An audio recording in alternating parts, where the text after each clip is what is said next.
Artlist.io.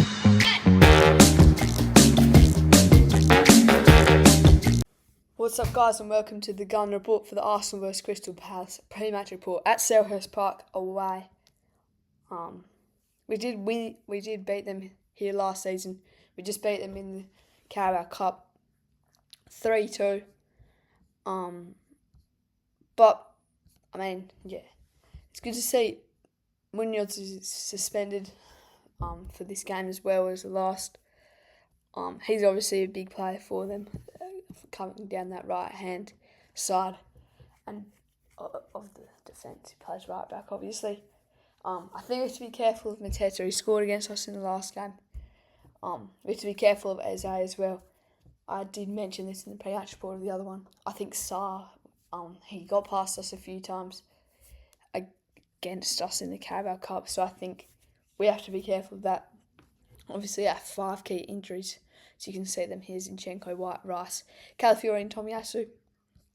But I mean, yeah, let's go to our predicted 11 at Selhurst Park. I think we won there 1-0 with Odegaard scored a penalty, I'm pretty sure, last year.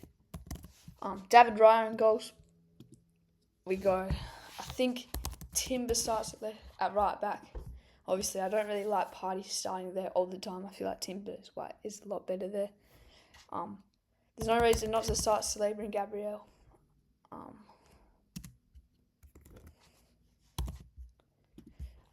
Gabriel, obviously, on that left side of the fence. I think, you know what? I don't think Arteta would do this, but I thought Kieran Tierney was really good. It was a bit refreshing to have someone overlapping from that left-hand side. It was like, I don't know, it's refreshing to see that, and I think I want to see Tierney starting again. Rice, actually, let's go Partey at the base. And Rice can run forward a bit, helping Tierney and Sterling in attack. I like the way Sterling attacks the defence and having Tierney overlapping as well. I actually think that could be a good combo down the left-hand side, and Rice obviously driving into pockets, and then Odegaard should start. I think Havertz starts at the striker. I feel like, I don't know, I'm not confident that Jesus can maintain that form for long, and then obviously Saka. I think what I'm trying to get out of this squad is Partey's definitely more the defensive side. And he's got that ball-playing ability that we kind of seen more this season. And we can utilise that. Sterling makes good runs in behind. Saka makes good runs in behind. We've got a big target man in the box. If we can get it into him as much as possible and create chances with our wingers, that's kind of what we're going for here. Obviously, I feel like that then creates a back three of Gabriel, Saliba and Timber. If Tierney's overlapping, Partey would be very central and more defensive. Will be probably 10 metres behind where the ball is, maybe 15. Rice will get forward, Odegaard get forward. The only downside, we don't have Timber on the underlap helping out Odegaard and Saka inverting. But then the other side of that is you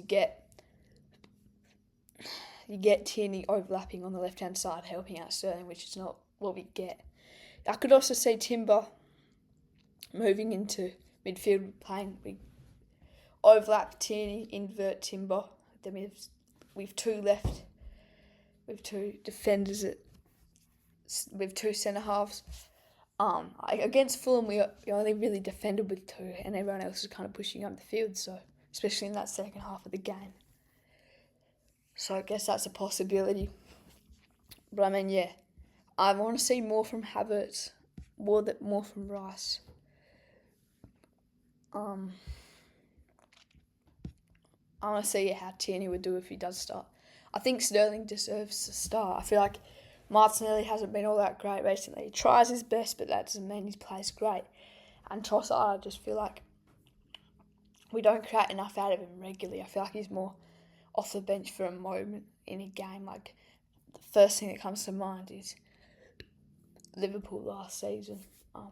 But I mean, yeah, We need Saka and Odegaard to be working. We need to be also be able to create more. We need to be more fluid in attack than we have been in the past weeks, and create chances from all areas of the ground, not just this right hand side.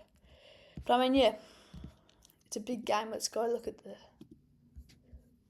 fixtures in the Premier League. I'm pretty sure Liverpool play Tottenham.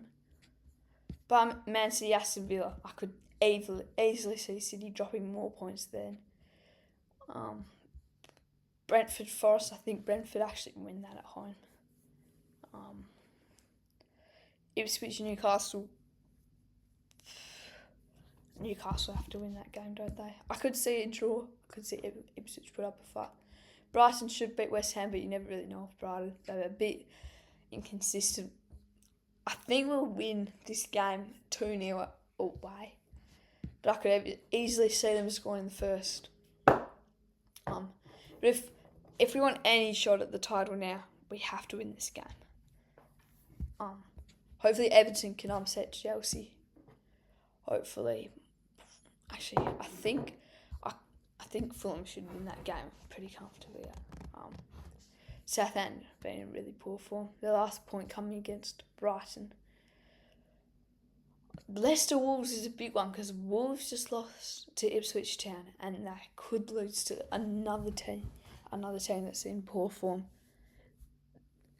It'll be interesting to see what happens to Wolves if they go down, because I think I've said this almost every Gunner report. They're such a good side that I think they're too good to go down. I feel like they've got good players in there. Cunha is the first one that springs to mind. Wang Hee-chan's obviously been injured. João Gomez, Totti Gomez, Jose Sarr, I reckon he's a good. He could be a second string goalkeeper for like Tottenham, Villa.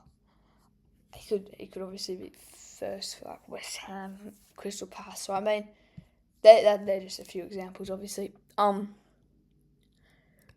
I mean, yeah, I think they'll find form, but I just don't know when. And if they lose this game, that puts them in a really bad, hard hole to get out of.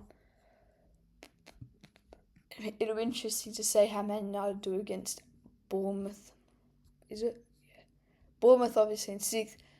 I think I really want Arsenal to sign Semenyo for that left-hand side. He's just really good. He attacks the place.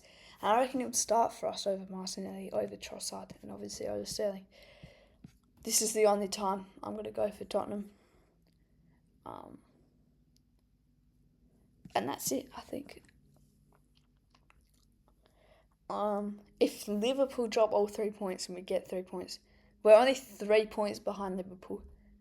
They obviously have the game in hand, but that's still only 6 points. That's massive. Anyway, thank you guys for listening to the Gun Report, and I'll see you in the next one. Bye-bye.